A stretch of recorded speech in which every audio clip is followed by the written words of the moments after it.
ಎಲ್ಲರಿಗೂ ನಮಸ್ಕಾರ. ನನ್ನ ಹೆಸರು ಡಾಕ್ಟರ್ ವಿಜಯಲಕ್ಷ್ಮಿ ಶಿವಪ್ಪ ನಾಯಕ್ ಅಂತ. ನಾನು ಗೃಹ ವಿಜ್ಞಾನ ವಿಷಯದ ತಜ್ಞೆಯಾಗಿ ICAR ಕೃಷಿ ವಿಜ್ಞಾನ ಕೇಂದ್ರ ಉತ್ತರ ಕನ್ನಡ ಶಿರ್ಸಿಯಲ್ಲಿ ಕಾರ್ಯನಿರ್ವಹಿಸುತ್ತಿದ್ದೇನೆ. ಇವತ್ತಿನ ದಿನ ನಾನು ಸಂಸ್ಕರಣೆ ಮತ್ತು ಮೌಲ್ಯವರ್ಧನೆಯ ಕುರಿತು ಕೆಲವೊಂದಿಷ್ಟು ಅಂಶಗಳನ್ನ ನಿಮ್ಮೊಟ್ಟಿಗೆ ನಾನು ಚರ್ಚೆ ಮಾಡಲಿಕ್ಕೆ ಅಥವಾ ಮಾಹಿತಿಯನ್ನು ನೀಡಲಿಕ್ಕೆ ಇಷ್ಟಪಡ್ತೀನಿ ಅಂತಲೇ ಹೇಳ್ಬೋದು. ನಮಗೆಲ್ಲ ತಿಳಿದಿರೋ ಹಾಗೆ ಭಾರತ ಕೃಷಿ ಪ್ರಧಾನ ದೇಶ ಅಂತಾನೆ ಹೇಳ್ಬೋದು. ಇನ್ನು ಭಾರತದ ಒಂದು ಆರ್ಥಿಕತೆಗೆ ಯಾವುದಪ್ಪ ಒಂದು ಪ್ರಮುಖ ಆಧಾರ ಸ್ತಂಭ ಅಂತ ನೋಡೋದಾದ್ರೆ ಅದು ಕೃಷಿ ಕ್ಷೇತ್ರ ಅಂತಾನೆ ಹೇಳ್ಬೋದು. ಇನ್ನು ದೇಶದ ಸುಮಾರು 55% ಜನಸಂಖ್ಯೆ ಕೃಷಿ ಮೇಲೇನೆ ತಮ್ಮ ಒಂದು ಜೀವನವನ್ನ ಅವಲಂಬಿಸಿದ್ದಾರೆ ಅಂತಾನೆ ಹೇಳ್ಬೋದು. ಇದು ಯಾಕೆ ಅಂತ ನಾವು ನೋಡೋದಾದ್ರೆ ವಿಶ್ವದಲ್ಲೇ 2ನೇ ಅತಿ ದೊಡ್ಡ ಕೃಷಿ ಭೂಮಿಯನ್ನ ಹೊಂದಿರುವಂತ ದೇಶ ಯಾವುದು ಅಂತಂದ್ರೆ ಅದು ಭಾರತ ದೇಶ ಅಂತಾನೆ ಹೇಳ್ಬೋದು. ಹೀಗಾಗಿ ಕೃಷಿ ಉತ್ಪಾದನೆಯಲ್ಲಿ ಜಾಗತಿಕ ಮಟ್ಟದಲ್ಲಿ ಒಂದು ಪ್ರಮುಖವಾದ ಸ್ಥಾನವನ್ನ ಭಾರತ ದೇಶ ಗಳಿಸಿದೆ ಅಥವಾ ಪಡೆದಿದೆ ಅಂತ ಹೇಳಲಿಕ್ಕೆ ನಾನು ಇಷ್ಟಪಡ್ತೇನೆ. ಇನ್ನು ನಾವು ಇಲ್ಲಿ ನೋಡೋದಾದ್ರೆ ಹಾಲು, ಬೇಳೆಕಾಳುಗಳಾಗಿರ್ಬೋದು, ಅದೇ ರೀತಿಯಾಗಿ ಮಸಾಲಾ ಪದಾರ್ಥಗಳ ಉತ್ಪಾದನೆಯಲ್ಲಿ ವಿಶ್ವದಲ್ಲೇ ನಾವು ಮೊದಲನೇ ಸ್ಥಾನದಲ್ಲಿದ್ದೀವಿ. ಅದೇ ರೀತಿಯಾಗಿ ಹಣ್ಣುಗಳಾಗಿರ್ಬೋದು, ತರಕಾರಿಗಳಾಗಿರ್ಬೋದು, ಹತ್ತಿ, ಸಕ್ಕರೆ, ಕಬ್ಬು, ಗೋಧಿ ಮತ್ತು ಅಕ್ಕಿಯ ಒಂದು ಉತ್ಪಾದನೆಯಲ್ಲಿ ಭಾರತ ವಿಶ್ವದ 2ನೇ ಅತಿ ದೊಡ್ಡ ಉತ್ಪಾದಕ ದೇಶ ಅಂತ ಹೇಳಲಿಕ್ಕೆ ನಾವು ಹೆಮ್ಮೆಯನ್ನ ಪಡಬೇಕಾಗತ್ತೆ. ಇದೆಲ್ಲ ಹೇಗೆ ಸಾಧ್ಯ ಆಗುತ್ತೆ ಅಂತ ನಾವು ನೋಡೋದಾದ್ರೆ ನಮ್ಮ ಒಂದು ಹವಾಮಾನ ವೈವಿಧ್ಯತೆ ಮತ್ತೆ ಒಂದು ಫಲವತ್ತಾದ ಭೂಮಿಯು ವಿವಿಧ ರೀತಿಯ ಒಂದು ಹಣ್ಣುಗಳನ್ನಾಗಿರ್ಬೋದು ಮತ್ತೆ ತರಕಾರಿಗಳನ್ನ ಬೆಳಿಲಿಕ್ಕೆ ಅನುಕೂಲಕರವಾಗಿದೆ ಅಂತಾನೆ ಹೇಳ್ಬೋದು. ಹಾಗಿದ್ರೆ ನಾವು ಇಷ್ಟೊತ್ತು ನೋಡಿದ್ವಿ ಅಂದ್ರೆ ಭಾರತ ಮೊದಲನೇ ಸ್ಥಾನ, 2ನೇ ಸ್ಥಾನ ಹಲವಾರು ಬೆಳೆಗಳನ್ನ ಬೆಳೆಯೋದ್ರಲ್ಲಿ ಅಥವಾ ಉತ್ಪಾದನೆ ಮಾಡೋದ್ರಲ್ಲಿ ತೆಗೆದುಕೊಂಡಿದೆ ಅಂತ ಹೇಳಿದೆ ನಾನು. ಆದರೆ ಭಾರತೀಯ ಕೃಷಿ ಮತ್ತು ತೋಟಗಾರಿಕೆ ಕ್ಷೇತ್ರಗಳು ಅತ್ಯಂತ ಹೆಚ್ಚಿನ ರೀತಿಯಲ್ಲಿ ಉತ್ಪಾದನೆ ಮಾಡ್ತಾ ಇದ್ರು ಕೂಡ ಕೊಯ್ಲಿನ ನಂತರದ ಒಂದಿಷ್ಟು ನಷ್ಟಗಳು ಗಂಭೀರ ತೊಂದರೆಗಳಾಗಿ ಏನಾಗ್ತಿದೆ ಅಂದ್ರೆ ಮುಂದುವರಿತಾನೆ ಹೋಗ್ತಿದೆ ಅಂತ ಹೇಳಲಿಕ್ಕೆ ಇಷ್ಟಪಡ್ತೀನಿ. ಅಂದ್ರೆ ದೇಶದಲ್ಲಿ ತೋಟಗಾರಿಕೆ ಉತ್ಪಾದನೆ ನೋಡೋದಾದ್ರೆ 367.72 ಮಿಲಿಯನ್ ಟನ್ ಏರಿಕೆ ಆಗಿದೆ. ಆದಾಗ್ಯೂ ಕೂಡ ಸಮರ್ಪಕ ಸಂಗ್ರಹಣೆ ಆಗ್ಲಾರ್ದೆ ಅಥವಾ ಕೋಲ್ಡ್ ಸ್ಟೋರೇಜ್ ಇಲ್ಲದೆ ಮತ್ತೆ ಸಂಸ್ಕರಣೆಯ ಬಗ್ಗೆ, ಮೌಲ್ಯವರ್ಧನೆಯ ಬಗ್ಗೆ ಮತ್ತು ಮಾರುಕಟ್ಟೆ ಒಂದು ಸೌಲಭ್ಯಗಳ ಕೊರತೆ ಇರೋದ್ರಿಂದ ಸುಮಾರು ಎಷ್ಟಂದ್ರೆ 20-30% ಅಷ್ಟು ಹಣ್ಣುಗಳಾಗಿರ್ಬೋದು ಮತ್ತೆ 30% ಇಂದ 35% ತರಕಾರಿಗಳು ವ್ಯರ್ಥ ಆಗ್ತಿದೆ ಅಂತಾನೆ ನಮಗೆ ಹಲವಾರು ವರದಿಗಳು ಹೇಳ್ತಾ ಇರೋದು. ಹಾಗಾದ್ರೆ ಇಷ್ಟೆಲ್ಲ ವ್ಯರ್ಥ ಆಗ್ತಿದೆ, ಇದರಿಂದ ನಾವು ಹೊರಬರೋದು ಹೇಗೆ ಅನ್ನೋದನ್ನ ನಾವು ಚಿಂತಿಸಬೇಕು, ಹೌದಲ್ವಾ? ಸೊ ಹಾಗಿದ್ರೆ ಅದ್ರ ಬಗ್ಗೆ ಸ್ವಲ್ಪ ತಿಳಿತಾ ಹೋಗೋಣ. ಈಗ ನಾವು ಆಧುನಿಕ ಕೃಷಿಯೇನೋ ಮಾಡ್ತಾ ಇದ್ದೀವಿ, ಅಲ್ಲಿ ಕೇವಲ ಬೆಳೆ ಬೆಳೆಯೋದಷ್ಟೇ ಪ್ರಮುಖ ಅಲ್ಲ, ಕಟಾವಿನ ನಂತರ ಆ ಬೆಳೆನ ಹೇಗೆ ಸಂರಕ್ಷಿಸಬೇಕು ಮತ್ತೆ ಮಾರುಕಟ್ಟೆಗೆ ಹೇಗೆ ತಲುಪಿಸ್ಬೇಕು ಅನ್ನೋದು ಕೂಡ ಅಷ್ಟೇ ಮುಖ್ಯ ಆಗಿದೆ. ಅಂದ್ರೆ ಕೃಷಿ ಉತ್ಪನ್ನಗಳಿಗೆ ಅಥವಾ ತೋಟಗಾರಿಕೆ ಉತ್ಪನ್ನಗಳಿಗೆ ಯೋಗ್ಯ ಬೆಲೆ ಸಿಗದೇನೆ ರೈತರು ಹಲವಾರು ನಷ್ಟಗಳನ್ನ ಅನುಭವಿಸ್ತಾ ಇದ್ದಾರೆ. ಇಂದಿನ ದಿನಗಳಲ್ಲಿ ನಾವು ಒಂದು ಆರ್ಥಿಕತೆಯನ್ನ ಬಲಪಡಿಸಬೇಕು ಅಥವಾ ಒಂದು ಕೃಷಿಯನ್ನ ಲಾಭದಾಯಕ ಉದ್ಯಮವನ್ನಾಗಿ ಪರಿವರ್ತಿಸಲಿಕ್ಕೆ ಇರುವಂತ ಪ್ರಮುಖ ಅಸ್ತ್ರ ಯಾವುದಪ್ಪ ಅಂತಂದ್ರೆ ಆಹಾರ ಸಂಸ್ಕರಣೆ ಮತ್ತು ಮೌಲ್ಯವರ್ಧನೆ ಅಂತಾನೆ ಹೇಳ್ಬಹುದು. ಇದರಿಂದ ಏನಾಗುತ್ತೆ, ನಮ್ಮ ಕೃಷಿಯ ನಷ್ಟವನ್ನ ನಾವು ತಗ್ಗಿಸಬಹುದು, ರೈತರ ಒಂದು ಆದಾಯವನ್ನ ದುಪ್ಪಟ್ಟು ಮಾಡಬಹುದು, ಅದೇ ರೀತಿಯಾಗಿ ನಾವು ಹಲವಾರು ಒಂದು ಪ್ರಯೋಜನಗಳನ್ನ ಪಡ್ಕೊಳ್ಬಹುದು. ಹಾಗಿದ್ರೆ ಇಷ್ಟೊತ್ತು ನಾವು ಭಾರತದ ಒಂದು ಕೃಷಿ ಮತ್ತು ತೋಟಗಾರಿಕೆ ಉತ್ಪಾದನೆಯ ಬಗ್ಗೆ ಮತ್ತೆ ಆಗ್ತಾ ಇರುವಂತ ತೊಂದರೆಗಳ ಬಗ್ಗೆ ತಿಳ್ಕೊಂಡ್ವಿ. ಸೊ ಈಗ ನಾವು ಆಹಾರ ಸಂಸ್ಕರಣೆ ಅಂದ್ರೆ ಏನು, ಮೌಲ್ಯವರ್ಧನೆ ಅಂದ್ರೆ ಏನು ಅನ್ನೋದ್ರ ಬಗ್ಗೆ ಸ್ವಲ್ಪ ತಿಳಿತಾ ಹೋಗೋಣ. ಸೊ ಹಾಗಾದ್ರೆ ಆಹಾರ ಸಂಸ್ಕರಣೆ ಅಂತಂದ್ರೆ ನಿಮ್ಗೆಲ್ಲ ಸ್ವಲ್ಪ ಅದ್ರ ಬಗ್ಗೆ ಗೊತ್ತಿರುತ್ತೆ. ಆಹಾರ ಸಂಸ್ಕರಣೆ ಅಂತಂದ್ರೆ ನಮ್ಗೆಲ್ಲ ಗೊತ್ತಿರೋ ಹಾಗೆ ಈಗ ಒಂದು ಯಾವುದೋ ಹಣ್ಣಿರುತ್ತೆ ಅಥವಾ ತರಕಾರಿ ಇರುತ್ತೆ ಅಥವಾ ಈ ಕೃಷಿ ಉತ್ಪನ್ನಗಳಿರ್ತಾವಲ್ವಾ, ಸೊ ಅದನ್ನ ಹಾಳಾಗ್ಲಾರ್ದಂತೆ ನಾವು ತಡಿಬೇಕು ಅಂತಂದ್ರೆ ನಾವೇನ್ ಮಾಡ್ಬೇಕಾಗತ್ತೆ, ಅದನ್ನ ಒಂದು ಮೌಲ್ಯವರ್ಧನೆ ಮಾಡುವಂಥದ್ದಾಗಿರ್ಬೋದು ಅಥವಾ ಸಂಸ್ಕರಣೆ ಮಾಡುವಂಥದ್ದು ಆಗಬೇಕು. ಅಂದರೆ ಈಗ ಜನರು ಅದನ್ನು ದಿನನಿತ್ಯದ ಬಳಕೆಗೆ ಯೋಗ್ಯವಾಗಿ ಬಳಸಲಿಕ್ಕೆ ಆಗಬೇಕು. ಆ ಥರದ ಒಂದು ಪ್ರಕ್ರಿಯೆಯನ್ನು ಒಳಗೊಂಡಿರುವಂಥದ್ದೇ ಈ ಒಂದು ಆಹಾರ ಸಂಸ್ಕರಣೆ ಅಂತ ಹೇಳ್ಬೋದು. ಅಂದರೆ ಈಗ ನಾವು ಆಹಾರ ಸಂಸ್ಕರಣೆಯ ಒಂದು ಪ್ರಕ್ರಿಯೆಯನ್ನು 3 ಹಂತವಾಗಿ ವಿಂಗಡಿಸ್ಬೋದು. ಮೊದಲನೇದಾಗಿ ಪ್ರಾಥಮಿಕ ಸಂಸ್ಕರಣೆ ಅನ್ನೋದ್ರ ಬಗ್ಗೆ ತಿಳ್ಕೊಳ್ಳೋಣ. ಹಾಗಿದ್ರೆ ಏನಿದು ಪ್ರಾಥಮಿಕ ಸಂಸ್ಕರಣೆ? ಪ್ರಾಥಮಿಕ ಸಂಸ್ಕರಣೆ ಅಂತಂದ್ರೆ ಈಗ ಒಂದು ಕಚ್ಚಾ ಉತ್ಪನ್ನ ಅಥವಾ ಒಂದು ನಾ ಹೇಳ್ದಂಗೆ ಹಣ್ಣಾಗಿರ್ಬೋದು, ತರಕಾರಿ ಆಗಿರ್ಬೋದು ಅಥವಾ ಕೃಷಿ ಉತ್ಪನ್ನ ಆಗಿರ್ಬೋದು, ಅದರ ಒಂದು ಮೂಲ ರೂಪವನ್ನು ನಾವು ಹೆಚ್ಚು ಬದಲಾವಣೆ ಮಾಡ್ದೇನೆ ಈ ಒಂದು ಆರಂಭಿಕ ಅಥವಾ ಅಗತ್ಯ ಕೆಲಸಗಳನ್ನೇನು ಮಾಡ್ತೀವಲ್ಲ ಅದಕ್ಕೆ ನಾವು ಪ್ರಾಥಮಿಕ ಸಂಸ್ಕರಣೆ ಅಥವಾ ಪ್ರೈಮರಿ ಪ್ರೊಸೆಸಿಂಗ್ ಅಂತ ಹೇಳ್ತೀವಿ. ಸೊ ಉದಾಹರಣೆಗೆ ಧಾನ್ಯಗಳನ್ನು ಈಗ ನಾವು ಕೊಯ್ಲಾದ ನಂತರ ಏನು ಮಾಡ್ತೀವಿ, ಅದರಲ್ಲಿರುವಂಥ ಕಸ ಕಡ್ಡಿ ಏನೇ ಇದ್ರೂ ತೆಗೆದು ಅದನ್ನು ಸ್ವಚ್ಛಗೊಳಿಸುವಂಥದ್ದು, ಅಥವಾ ಹಣ್ಣುಗಳನ್ನ ಏನು ಮಾಡ್ತೀವಿ ಕಟಾವಾದ ನಂತರ ಅದನ್ನು ತಂದು ತೊಳೆದು ಅದನ್ನು ಒಣಗಿಸುವಂಥದ್ದಾಗಿರ್ಬೋದು. ಅದೇ ರೀತಿಯಾಗಿ ಈ ಹಣ್ಣುಗಳ ಒಂದು ಗುಣಮಟ್ಟದ ಆಧಾರದ ಮೇಲೆ ಅವನ್ನ ವಿಂಗಡಣೆ ಮಾಡುವಂಥದ್ದು, ಇದೆಲ್ಲದೂ ಕೂಡ ಪ್ರಾಥಮಿಕ ಒಂದು ಸಂಸ್ಕರಣೆ ಒಳಗೆ ಬರುತ್ತೆ. ಇನ್ನು ನಾವು ಸೆಕೆಂಡರಿ ಪ್ರೊಸೆಸಿಂಗ್ ಬಗ್ಗೆ ತಿಳ್ಕೊಳ್ಳೋದಾದರೆ, ಈ ಪ್ರಾಥಮಿಕ ಹಂತದಲ್ಲಿ ಸಂಸ್ಕರಿಸಿದ ಒಂದು ಉತ್ಪನ್ನ ಏನಿತ್ತಲ್ವ ಅದನ್ನು ಬಳಸಿ ನಿತ್ಯ ಬಳಕೆಯ ಆಹಾರ ಪದಾರ್ಥವಾಗಿ ಪರಿವರ್ತಿಸುವಂಥ ಒಂದು ಪ್ರಕ್ರಿಯೆ ಅಂತ ಹೇಳ್ಬೋದು. ಉದಾಹರಣೆಗೆ ಈಗ ನಾವು ಗೋಧಿಯನ್ನು ಸ್ವಚ್ಛ ಮಾಡಿರ್ತೀವಿ, ಅದರಿಂದ ಹಿಟ್ಟನ್ನ ತಯಾರಿಸುವಂಥದ್ದು. ಅದೇ ರೀತಿಯಾಗಿ ಈ ಎಣ್ಣೆ ಕಾಳುಗಳನ್ನ ಬಳಸಿ ಅದರಿಂದ ಎಣ್ಣೆ ತೆಗೆಯುವಂಥದ್ದು ಇದಕ್ಕೆ ಒಂದಿಷ್ಟು ಉದಾಹರಣೆ ಅಂತ ಹೇಳ್ಬೋದು. ಇನ್ನು ಟರ್ಷರಿ ಪ್ರೊಸೆಸಿಂಗ್ ಅಂತ ಹೇಳೋದು, ಇದರಲ್ಲಿ ಏನಂತಂದರೆ ವೇಗದ ಒಂದು ಜೀವನ ಶೈಲಿ ಇತ್ತೀಚಿನ ದಿನಗಳಲ್ಲಿ ನಾವು ನೋಡ್ತಾ ಇದ್ದೀವಿ. ಅಂದರೆ ಕುಟುಂಬಗಳೆಲ್ಲ ಅವಿಭಕ್ತ ಕುಟುಂಬಗಳಾಗ್ತಿದ್ದಾವೆ. ಅಂದರೆ ಮೊದಲೆಲ್ಲ ಹಳ್ಳಿಯೊಳಗೆ ಎಲ್ಲರೂ ಕೂಡ್ಕೊಂಡಿರ್ತಿದ್ರು, ಅದೇ ರೀತಿಯಾಗಿ ಎಲ್ಲರೂ ತಮ್ಮ ತಮ್ಮ ಕೆಲಸಗಳನ್ನ ಮಾಡ್ಕೋತಿದ್ರು, ಅಡುಗೆನ ಒಟ್ಟಿಗೆ ಮಾಡ್ತಿದ್ರು, ಅಥವಾ ಈಗ ಮನೆಗೆ ಬೇಕಾಗುವಂಥ ಯಾವುದೇ ಒಂದು ಪದಾರ್ಥ ಇದ್ದರೆ ಎಲ್ಲರೂ ಸೇರ್ಕೊಂಡು ಮಾಡ್ತಿದ್ರು. ಸೊ ಹಾಗಾಗಿ ಏನಾಗ್ತಿತ್ತು ಅಂದರೆ ಈ ಎಲ್ಲ ಕೆಲಸಗಳು ಸುಲಭ ಆಗ್ತಿತ್ತು. ಆದರೆ ಇತ್ತೀಚಿನ ದಿನಗಳಲ್ಲಿ ಹೆಚ್ಚಿನ ಜನಸಂಖ್ಯೆ ಅಂದರೆ ಗ್ರಾಮಗಳನ್ನ ತೊರೆದು ಈ ಪಟ್ಟಣದ ಕಡೆಗೆ ಮುಖ ಮಾಡ್ತಿರೋವಂಥದ್ದು ಒಂದು. ಅದೇ ರೀತಿಯಾಗಿ ಈಗ ದಂಪತಿಗಳಿಬ್ಬರೂ ಕೂಡ ಕೆಲಸ ಮಾಡ್ತಾ ಇರ್ತಾರೆ. ಅಂಥ ಸಂದರ್ಭದಲ್ಲಿ ಅವರಿಗೆ ಅಡುಗೆ ಮಾಡ್ಕೊಳ್ಳೋಕ್ಕಾಗಿರ್ಬೋದು ಅಥವಾ ಆಹಾರದ ಸೇವನೆಗೂ ಕೂಡ ಏನಿರಲ್ಲ, ಟೈಮ್ ಇರಲ್ಲ. ಅಂಥ ಒಂದು ಸಂದರ್ಭದಲ್ಲಿ ಆ ಗ್ರಾಹಕರಿಗೆ ಅನುಕೂಲ ಆಗೋ ಥರ ನೇರವಾಗಿ ತಿನ್ನೋಕ್ಕಾಗಿರ್ಬೋದು ಅಥವಾ ಕೇವಲ ಬಿಸಿ ಮಾಡಿ ಬಳಸೋಕ್ಕೆ ಯೋಗ್ಯ ಆಗಿರುವಂಥ ಒಂದು ವಾಣಿಜ್ಯ ಮಟ್ಟದ ಸಿದ್ಧ ಆಹಾರವನ್ನು ತಯಾರಿಸೋದೇ ಈ ಒಂದು ಹಂತದ ವಿಶಿಷ್ಟತೆ ಅಂತ ಹೇಳ್ಬೋದು.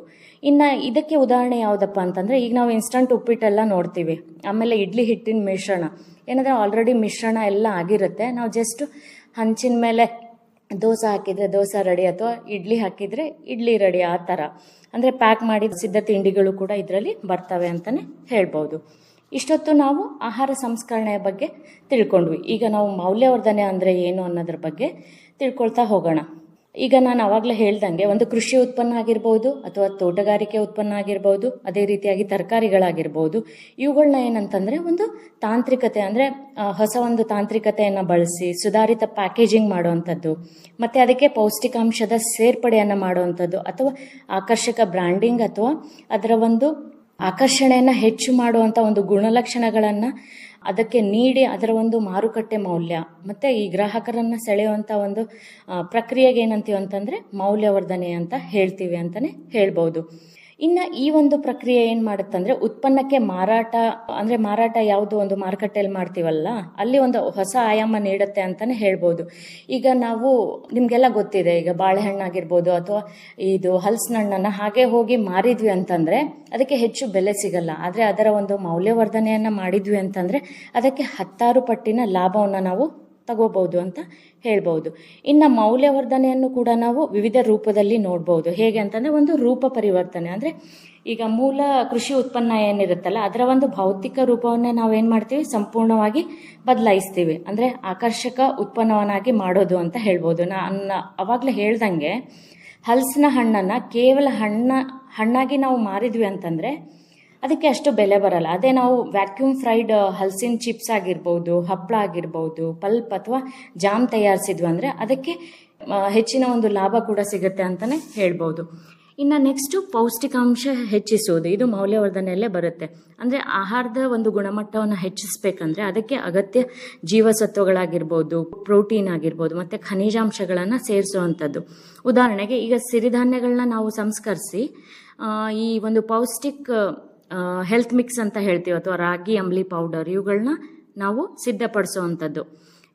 ಇನ್ನೊಂದು ಏನಂತಂದರೆ ಸುಲಭ ಬಳಕೆ ಮತ್ತು ಸುಂದರ ಪ್ಯಾಕೇಜಿಂಗ್. ಏನಿದು ಹಿಂಗಂತಂದರೆ ಅಂದರೆ ಈಗ ಗ್ರಾಹಕರಿಗೆ ಬಳಸಲಿಕ್ಕೆ ತೊಂದರೆ ಆಗದಿರೋ ಹಾಗೆ ಅದನ್ನೇನು ಮಾಡುವಂಥದ್ದು, ವ್ಯಾಕ್ಯೂಮ್ ಪ್ಯಾಕಿಂಗ್ ಮಾಡುವಂಥದ್ದು. ಮತ್ತು ಈಗ ಸ್ಟ್ಯಾಂಡಿಂಗ್ ಪೌಚ್ ಅಂತ ಬರುತ್ತೆ, ಮತ್ತು ಅದು ಕೂಡ ಕೆಲವೊಂದು 50 ಗ್ರಾಮ್ದು, ಕೆಲವೊಂದು 100 ಗ್ರಾಮ್ದು, ಕೆಲವೊಂದು ಅರ್ಧ kgದು, ಈ ಥರ ನಾವು ಪ್ಯಾಕೇಜಿಂಗ್ ಮಾಡಿಡುವಂಥದ್ದು. ಅಥವಾ ಜಿಪ್ಲಾಕ್ ಕವರ್ಗಳಲ್ಲಿ ಆಕರ್ಷಕವಾಗಿ ನಾವು ಪ್ಯಾಕ್ ಮಾಡೋದ್ರಿಂದ ಮತ್ತು ಒಂದು ಬ್ರ್ಯಾಂಡಿಂಗ್ ಮಾಡೋದ್ರಿಂದ ಈ ಒಂದು ಉತ್ಪನ್ನ ಹೆಚ್ಚು ಏನಾಗುತ್ತೆ ಅಂದರೆ ಆಕರ್ಷಿತ ಆಗುತ್ತೆ, ಮತ್ತು ಮಾರುಕಟ್ಟೆಯಲ್ಲಿ ಗ್ರಾಹಕರು ಇದನ್ನು ಹೆಚ್ಚಿನ ಒಂದು ಬೆಲೆ ನೀಡಿ ಖರೀದಿ ಮಾಡ್ತಾರೆ ಅಂತಲೇ ಹೇಳ್ಬೋದು. ಇಷ್ಟೊತ್ತು ನಾವು ಸಂಸ್ಕರಣೆ ಅಂದರೆ ಏನು ಅಂತ ತಿಳ್ಕೊಂಡ್ವಿ, ಅದೇ ರೀತಿಯಾಗಿ ಮೌಲ್ಯವರ್ಧನೆ ಅಂದರೆ ಏನು ಅಂತಲೂ ಕೂಡ ನಾವು ತಿಳ್ಕೊಂಡ್ವಿ.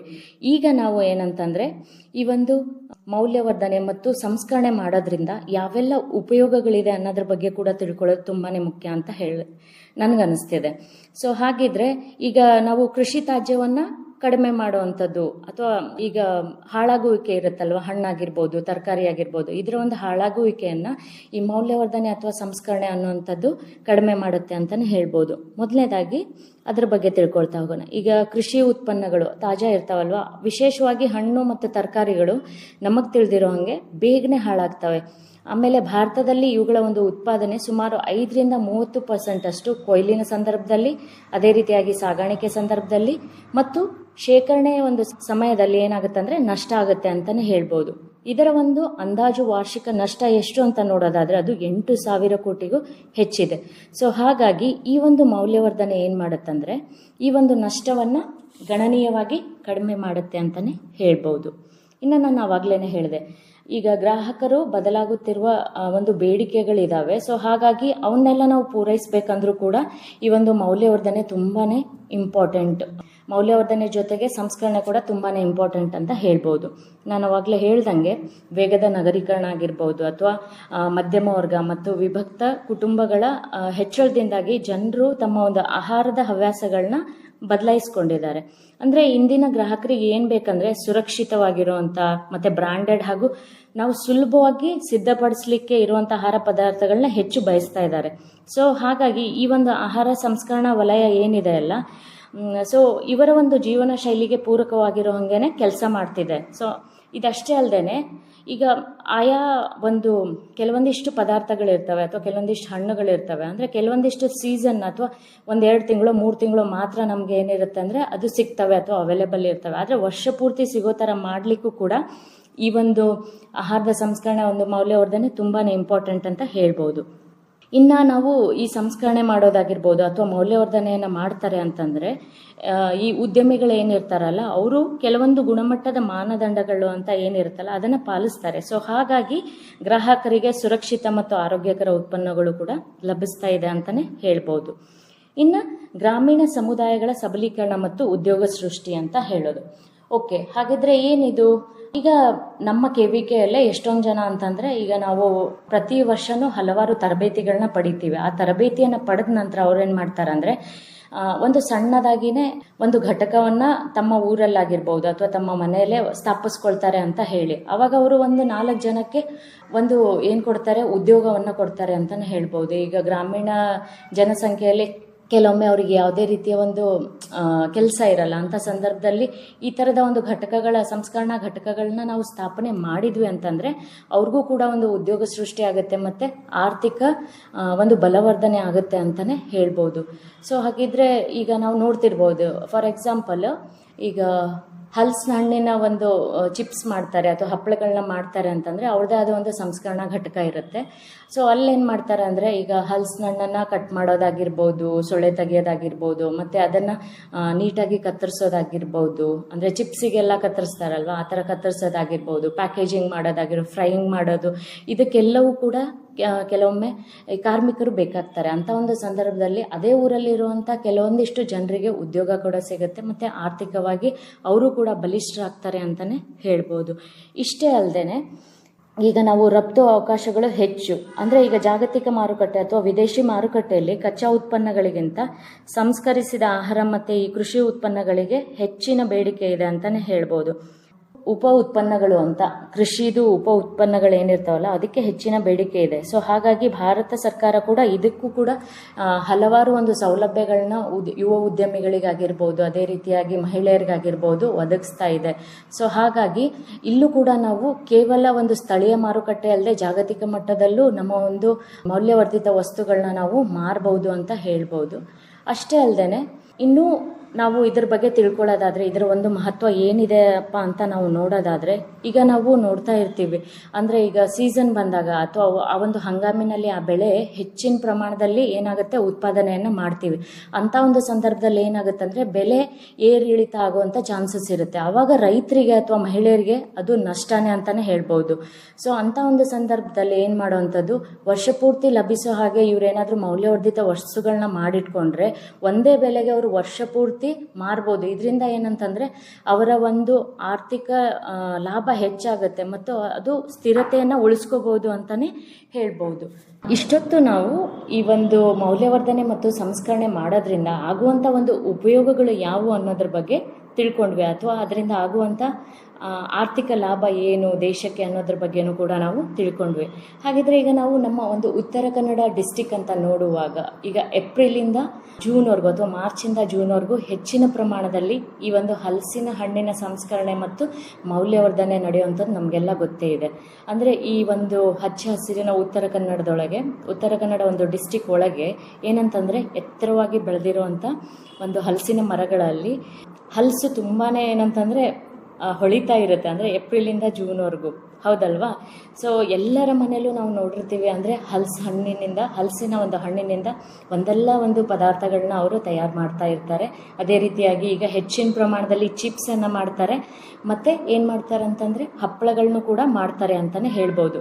ಇನ್ನು ನಾವು ಹಲಸಿನ ಹಣ್ಣನ್ನು ಅಂತ ನೋಡುವಾಗ ಇದು ನಾವು ಕೇವಲ ಹಣ್ಣಂತ ನೋಡಲ್ಲ, ಅದು ಒಂದು ಪೋಷಕಾಂಶಗಳ ಭಂಡಾರ ಅಂತಲೇ ನೋಡ್ತೀವಿ. ಅಂದರೆ ಗ್ರಾಮೀಣ ಜೀವನದ ಭಾಗ ಅಂತಲೇ ಹೇಳ್ಬೋದು. ಮತ್ತು ಮಹಿಳೆಯರ ಒಂದು ಕೈ ಚಾತುರ್ಯ, ಅಂದರೆ ಮಹಿಳೆಯರು ಒಂದಲ್ಲ ಒಂದು ಪದಾರ್ಥವನ್ನು ಇದರಿಂದ ಮಾಡ್ತಾನೆ ಇರ್ತಾರೆ ಅಂತ ಹೇಳೋದ್ರಿಂದ ಇದರ ಒಂದು ಪ್ರತಿಯೊಂದು ಭಾಗವೂ ಕೂಡ ಉಪಯುಕ್ತ ಅಂತಲೇ ಹೇಳ್ಬೋದು. ನಾವು ಸೊಳೆಯನ್ನು ಸವಿದ್ರೆ ಸಿಹಿ ಏನಂತ ಗೊತ್ತಾಗುತ್ತೆ, ಅದೇ ರೀತಿಯಾಗಿ ಕಾಯಿಯ ಊಟದ ರುಚಿಯನ್ನು ಹೆಚ್ಚಿಸುತ್ತೆ. ಮತ್ತು ಈಗ ಬೀಜ ಅಂತ ಏನು ಹೇಳ್ತೀವಲ್ವ, ಹಲಸಿನ ಹಣ್ಣಿನ ಬೀಜ, ಇದು ಒಂದು ಆರೋಗ್ಯದ ಮೌಲ್ಯವನ್ನೇ ನಮಗೆ ನೀಡುತ್ತೆ ಅಂತ ಹೇಳ್ಬೋದು. ಇನ್ನು ಹಲಸಿನ ಹಣ್ಣಿನ ಬಗ್ಗೆ ಮತ್ತು ಅದರ ಪೋಷಣೆಯ ಬಗ್ಗೆ, ಅದರಿಂದ ಆಗುವಂಥ ಒಂದು ಲಾಭಗಳ ಬಗ್ಗೆ ನಾವು ತಿಳ್ಕೊಳ್ತಾ ಹೋಗೋಣ. ಮೊದಲನೇದಾಗಿ ರೋಗ ನಿರೋಧಕ ಶಕ್ತಿಯನ್ನು ಬಲವರ್ಧನೆ ಮಾಡುತ್ತೆ ಅಂತಲೇ ಹೇಳ್ಬೋದು. ಹಲಸಿನ ಹಣ್ಣಿನೊಳಗೆ ವೈಟಮಿನ್ ಸಿ ಹೆಚ್ಚಿನ ಪ್ರಮಾಣದಲ್ಲಿರುತ್ತೆ ಮತ್ತು ಅತ್ಯುತ್ತಮ ಮೂಲ ಅಂತಲೇ ಹೇಳ್ಬೋದು. ಇದೇನಂತಂದರೆ ಬಿಳಿ ರಕ್ತ ಕಣಗಳೇನಿರ್ತಾವಲ್ಲ ಅದರ ಒಂದು ಕಾರ್ಯವನ್ನು ಹೆಚ್ಚಿಸುವ ಮೂಲಕ ವೈರಲ್ ಮತ್ತು ಬ್ಯಾಕ್ಟೀರಿಯಾ ಸೋಂಕುಗಳ ವಿರುದ್ಧ ಹೋರಾಡುವಂಥ ಒಂದು ಶಕ್ತಿಯನ್ನು ನಮಗೆ ಕೊಡುತ್ತೆ. ಅದೇ ರೀತಿಯಾಗಿ ಕ್ಯಾನ್ಸರ್ ವಿರುದ್ಧ ರಕ್ಷಣೆ, ಅಂದರೆ ಇದರಲ್ಲಿ ವಿಟಮಿನ್ ಸಿ ಜೊತೆಗೆ ಲಿಗ್ನಾನ್ಸ್ ಆಗಿರ್ಬೋದು, ಫ್ಲೇವೋನ್ಸ್ ಮತ್ತು ಸ್ಯಾಪೋನಿನ್ಸ್ ಅನ್ನೋವಂಥ ಫೈಟೋನ್ಯೂಟ್ರಿಯೆಂಟ್ಸ್ ಇವೆ. ಇವೇನು ಮಾಡ್ತಾವಂದರೆ ಕ್ಯಾನ್ಸರ್ ಉಂಟು ಮಾಡುವಂಥ ಫ್ರೀ ರ್ಯಾಡಿಕಲ್ಸ್ ಅಂತ ಏನು ಹೇಳ್ತೀವೋ ಅದನ್ನು ದೇಹದಿಂದ ಹೊರಗೆ ಹಾಕ್ತವೆ. ಇನ್ನು ಜೀರ್ಣಕ್ರಿಯೆಗೆ ಸಹಕಾರಿಯಾಗಿದೆ ಅಂತಲೇ ಹೇಳ್ಬೋದು. ಹೇಗೆ ಅಂತ ನಾವು ನೋಡೋದಾದರೆ ಹಲಸಿನ ಹಣ್ಣಲ್ಲಿ ಅಲ್ಸರ್ ವಿರೋಧಿ ಗುಣಗಳಿದ್ದಾವೆ. ಅದ್ರ ಜೊತೆಗೆ ಜೀರ್ಣಾಂಗದ ಏನಾದರೂ ತೊಂದರೆಗಳಿದ್ರೆ ಅದನ್ನು ಕೂಡ ಗುಣಪಡಿಸಲಿಕ್ಕೆ ಇದು ನೆರವಾಗುತ್ತೆ ಅಂತಲೇ ಹೇಳ್ಬೋದು. ಇದರಲ್ಲಿ ಹೆಚ್ಚಿನ ಪ್ರಮಾಣದ ನಾರಿನಾಂಶ ಇದೆ. ಮಲಬದ್ಧತೆಯನ್ನು ತಡೆದು, ಅಂದರೆ ಮಲಬದ್ಧತೆ ಯಾರಿಗಿರುತ್ತಲ್ವ ಅದರಿಂದ ಅವರು ಹೊರಬರಲಿಕ್ಕೂ ಕೂಡ ಈ ಒಂದು ಹಣ್ಣು ತುಂಬಾ ಸಹಕಾರಿ ಅಂತ ಹೇಳ್ಬೋದು. ಇನ್ನು ಕಣ್ಣು ಮತ್ತು ಚರ್ಮದ ಆರೋಗ್ಯಕ್ಕೂ ಕೂಡ ಇದು ಒಳ್ಳೆಯದು, ಯಾಕಂದರೆ ಇದರಲ್ಲಿ ವಿಟಮಿನ್ ಎ ಪ್ರಮಾಣ ಚೆನ್ನಾಗಿದೆ. ಅದರ ಜೊತೆಗೆ ಇರುಳುಗಣ್ಣು ಮತ್ತು ಮ್ಯಾಕ್ಯುಲರ್ ಡಿಜನರೇಷನ್ ಅಂತ ಸಮಸ್ಯೆಗಳನ್ನು ಕೂಡ ಇದೇನು ಮಾಡುತ್ತೆ, ತಡೆಯುತ್ತೆ ಅಂತಲೇ ಹೇಳ್ಬೋದು. ಅದ್ರ ಜೊತೆಗೆ ಚರ್ಮದ ಆರೋಗ್ಯವನ್ನು ಕೂಡ ಇದೇನು ಮಾಡುತ್ತೆ, ಕಾಪಾಡುತ್ತೆ. ಮತ್ತು ಇದರಲ್ಲಿ ನಾವು ನೋಡ್ಬೋದು ಹಲಸಿನ ಹಣ್ಣೊಳಗೆ ಸುಕ್ರೋಸ್ ಮತ್ತು ಫ್ರುಕ್ಟೋಸ್ನಂಥ ನೈಸರ್ಗಿಕ ಸಕ್ಕರೆ ಇರೋದ್ರಿಂದ ಇದನ್ನು ನಾವೇನಾದರೂ ತಿಂದ ತಕ್ಷಣವೇ ನಮಗೆ ದೇಹಕ್ಕೆ ಶಕ್ತಿ ಇಮಿಡಿಯೇಟಾಗಿ ಸಿಗುತ್ತೆ ಅಂತ ಹೇಳ್ಬೋದು. ಮತ್ತು ಹಲಸಿನ ಹಣ್ಣಲ್ಲಿ ಪೊಟ್ಯಾಷಿಯಂ ಅಂಶ ಕೂಡ ಹೆಚ್ಚಿಗೆ ಇರೋದ್ರಿಂದ ಇದು ರಕ್ತದೊತ್ತಡವನ್ನು ಒಂದು ಸಮತೋಲನದಲ್ಲಿ ಇಡೋಕ್ಕೆ ಸಹಾಯ ಮಾಡುತ್ತೆ ಅಂತ ಹೇಳ್ಬೋದು. ಇದರಿಂದ ಹೃದಯಾಘಾತ ಮತ್ತು ಪಾರ್ಶ್ವವಾಯು ಈ ಥರದ ಅಪಾಯಗಳು ಏನಿರ್ತಾವಲ್ಲ ಅದು ಕೂಡ ಕಡಿಮೆ ಆಗುತ್ತೆ. ಅದರ ಜೊತೆಗೆ ಮ್ಯಾಗ್ನೇಷಿಯಂ ಅಂಶ ಕೂಡ ಏನು ಮಾಡುತ್ತೆ ಅಂದರೆ ಇದರಲ್ಲಿರುವಂಥ ಮ್ಯಾಗ್ನೇಷಿಯಮ್ಮು ನಮ್ಮ ದೇಹ ಕ್ಯಾಲ್ಶಿಯಮನ್ನು ಹೀರ್ಕೊಳ್ಳಿಕ್ಕೆ ಸಹಾಯ ಮಾಡುತ್ತೆ. ಇದರಿಂದ ಮೂಳೆಗಳು ಬಲಗೊಳ್ತವೆ ಮತ್ತು ಆಸ್ಟಿಯೋಪೊರೋಸಿಸ್ನಂಥ ಕಾಯಿಲೆಗಳು ಕೂಡ ನಾವು ತಡಿಬೋದು. ಮತ್ತು ನಾವು ರಕ್ತಹೀನತೆಯನ್ನು ತಡೆಗಟ್ಟುವಂಥದ್ದು, ಇದರಲ್ಲಿ ಕಬ್ಬಿಣಾಂಶ ಇರೋದ್ರಿಂದ ರಕ್ತಹೀನತೆಯನ್ನು ತಡೆಗಟ್ಟಬಹುದು ಮತ್ತು ದೇಹದಲ್ಲಿ ಸರಿಯಾದ ಒಂದು ರಕ್ತ ಪರಿಚಲನೆಗೆ ಇದು ಸಹಾಯ ಮಾಡುತ್ತೆ ಅಂತಲೇ ಹೇಳ್ಬೋದು. ಈಗ ನಾನು ಹೇಳ್ದಂಗೆ ಉತ್ತರ ಕನ್ನಡ ಡಿಸ್ಟಿಕ್ಕಲ್ಲಿ ಏನಂತಂದರೆ ಹಲಸು ಒಂದೇ ಸಮಯದಲ್ಲಿ ಏನಂತಂದರೆ ಅಧಿಕ ಪ್ರಮಾಣದಲ್ಲಿ ದೊರಕುತ್ತೆ, ಆದರೆ ಅದರ ಒಂದು ಶೇಖರಣಾ ಅವಧಿ ಕಡಿಮೆ ಇರೋದ್ರಿಂದ ಇದು ಒಂದು ಸವಾಲು ಅಂತಲೇ ಹೇಳ್ಬೋದು. ಸೊ ಹಾಗಾಗಿ ಆ ಸವಾಲನ್ನ ಎದುರಿಸಲಿಕ್ಕೆ ಸಂಸ್ಕರಣೆ ಮತ್ತು ಮೌಲ್ಯವರ್ಧನೆ ತುಂಬಾ ಮುಖ್ಯ ಅಂತ ಹೇಳ್ಬೋದು. ಇದರಿಂದ ನಾವು ನಷ್ಟ ಏನಿರುತ್ತಲ್ವ ಅದನ್ನು ಲಾಭ ಅಂತ ಮಾಡ್ಬೋದು. ಈ ಹಣ್ಣಿನ ಸಂಸ್ಕರಣೆ ಪರಿಸರವನ್ನು ಕಾಪಾಡೋದ್ರ ಜೊತೆಗೆ ಆರ್ಥಿಕ ಲಾಭ ಕೂಡ ತಂದುಕೊಡುತ್ತೆ. ಅಂದರೆ ಈಗ ನಾವು ಹಾಗೆ ಬಿಟ್ವಿ ಅಂತಂದರೆ ಅದು ಪರಿಸರವನ್ನು ಹಾಳು ಮಾಡುತ್ತೆ, ತ್ಯಾಜ್ಯ ಆಗುತ್ತೆ. ಸೊ ಹಾಗಾಗಿ ಇದರ ಒಂದು ಮೌಲ್ಯವರ್ಧನೆ ಮಾಡಿದ್ವಿ ಅಂತಂದರೆ ನಮಗೆ ಆರ್ಥಿಕ ಲಾಭ ತಂದುಕೊಡುತ್ತೆ ಅಂತಲೇ ಹೇಳ್ಬೋದು. ಇದರ ಜೊತೆಗೆ ನಾವು ಉತ್ತರ ಕನ್ನಡ ಡಿಸ್ಟಿಕಲ್ಲಿ ನೋಡೋದಾದರೆ ಪ್ರತಿಯೊಂದು ಮನೆ ಅನ್ನೋಕ್ಕಿಂತ ಹಳ್ಳಿಗಳಲ್ಲಿ ನಾವು ನೋಡುವಾಗ ಆ ಮನೆಗಳ ಒಂದು ಗಿಡಗಳೇನಿರುತ್ತೆ ಅದರ ನೆರಳಲ್ಲಾಗಿರ್ಬೋದು ಅಥವಾ ಅಂಗಳದಲ್ಲಿ ಹಲಸಣ್ಣನ್ನು ಕೊಚ್ಚುವಂಥದ್ದಾಗಿರ್ಬೋದು, ಆ ಸೊಳೆಗಳನ್ನ ಬಿಡಿಸೋವಂಥದ್ದಾಗಿರ್ಬೋದು, ಮತ್ತು ಅವುಗಳ ಒಂದು ಸೊಳೆಗಳನ್ನ ಬಿಡಿಸುವಂಥದ್ದಾಗಿರ್ಬೋದು. ಅದ್ರ ಜೊತೆಗೆ ಹಪ್ಪಳಗಳನ್ನ ಸಾಲಾಗಿ ಒಣಗಿಸುವಂಥದ್ದಾಗಿರ್ಬೋದು, ಮತ್ತು ಹಲಸಿನಣ್ಣಿಂದ ಚಿಪ್ಸ್ ಮಾಡ್ತಿರೋವಂಥದ್ದು, ಇವೆಲ್ಲವೂ ಕೂಡ ನಮಗೆ ಕಾಣಲಿಕ್ಕೆ ಸಿಗುವಂಥ ದೃಶ್ಯಗಳು ಹಳ್ಳಿಗಳಲ್ಲಿ. ಇಷ್ಟೆಲ್ಲ ನಮಗೆ ಒಂದು ಅವಕಾಶಗಳನ್ನ ಮೌಲ್ಯವರ್ಧನೆಯಲ್ಲಿ ಹಲಸಿನಣ್ಣು ನೀಡ್ತಿದೆ ಅನ್ನೋದಾದರೆ, ಇದು ಹೇಗೆ ಸಾಧ್ಯ ಆಗ್ತಿದೆ ಅನ್ನೋದಾದರೆ, ಉತ್ತರ ಕನ್ನಡ ಒಂದು ಡಿಸ್ಟಿಕ್ನ ಗ್ರಾಮೀಣ ಮಹಿಳೆಯರೇನಿದ್ದಾರೆ ಅಥವಾ ಉತ್ತರ ಕನ್ನಡ ಡಿಸ್ಟಿಕ್ನ ಒಂದು ಮಹಿಳೆಯರು ಯಾರ್ಯಾರು ಇದ್ದಾರಲ್ವ, ಅವರು ಸಂಸ್ಕರಣೆಯಲ್ಲಿ ಒಂದು ಮಹತ್ವದ ಪಾತ್ರವನ್ನೇ ವಹಿಸ್ತಾರೆ ಅಂತ ಹೇಳ್ಬೋದು. ನಾನು ಮೊದಲೇ ತಿಳಿಸ್ದಂಗೆ ಇವರು ಹಲವಾರು ಒಂದು ತರಬೇತಿಯನ್ನು ಪಡೆದಿರ್ತಾರೆ. ಈಗ ಹಲಸಿನ ಹಣ್ಣಿನ ಮೌಲ್ಯವರ್ಧನೆ ಆಗಿರ್ಬೋದು, ಅರಣ್ಯ ಆಧಾರಿತ ಹಣ್ಣುಗಳ ಮೌಲ್ಯವರ್ಧನೆ ಆಗಿರ್ಬೋದು, ಮತ್ತು ಬಾಳೆಹಣ್ಣಿನ ಸಂಸ್ಕರಣೆ ಮತ್ತು ಮೌಲ್ಯವರ್ಧನೆ ಆಗಿರ್ಬೋದು.